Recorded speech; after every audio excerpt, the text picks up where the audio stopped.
Our research is dynamic assessment for English reading in rural northwest China.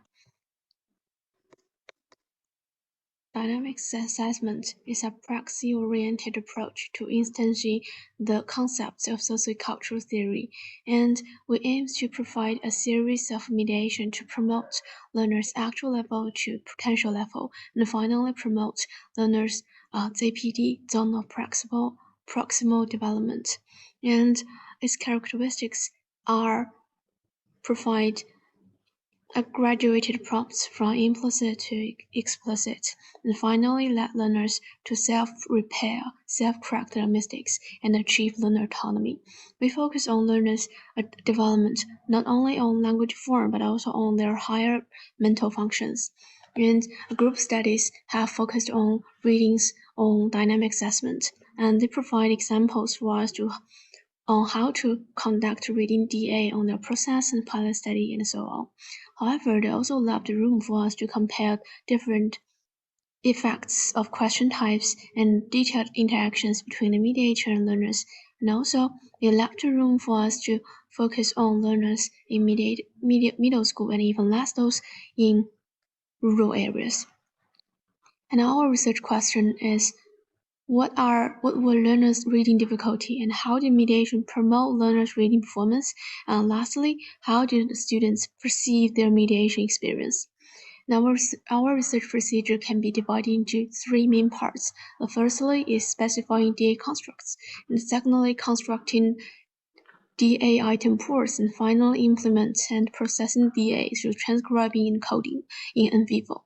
And we mainly focus on whether students finish the task on their own or finish the task with the help of mediator.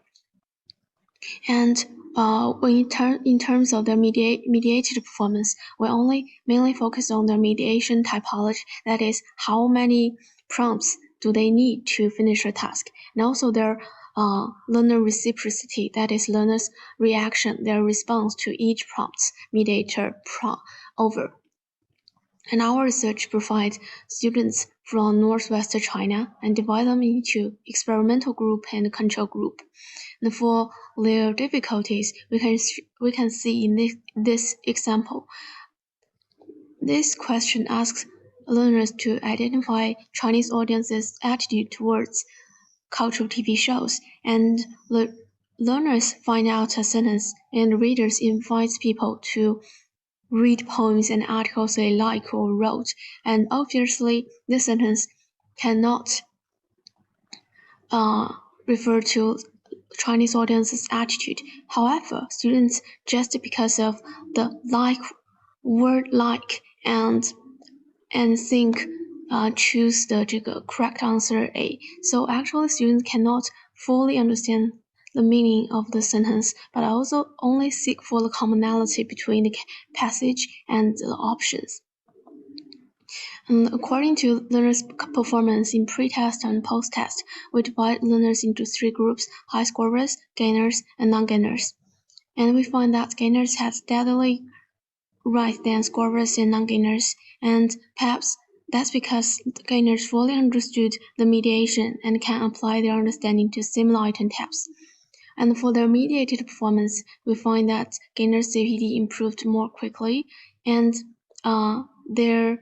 non-gainers had high dependence on mediator. And for their learners' perception of mediation type of experiences, we find that students believe DA is helpful for saving time, improving accuracy, and deepen memory, and also can cultivate mindset and master more strategies. And they can also summarize their reading strategies, for example, for meaning of referential pronouns and summarizing the main idea. So we can find that dynamic assessment can effectively improve learners' reading performance, and gainers improved more steadily than non-gainers and scorers, and gainers had low dependence on mediators, and their ZPD improved more quickly. And last but not least, this study also provides suggestions for future studies to take care of learners' emotional problems and emphasize the validity of the data. And last but not least, for studies with too many test items, equating is a good idea. And that's all for my presentation. questions are welcome. Thank you.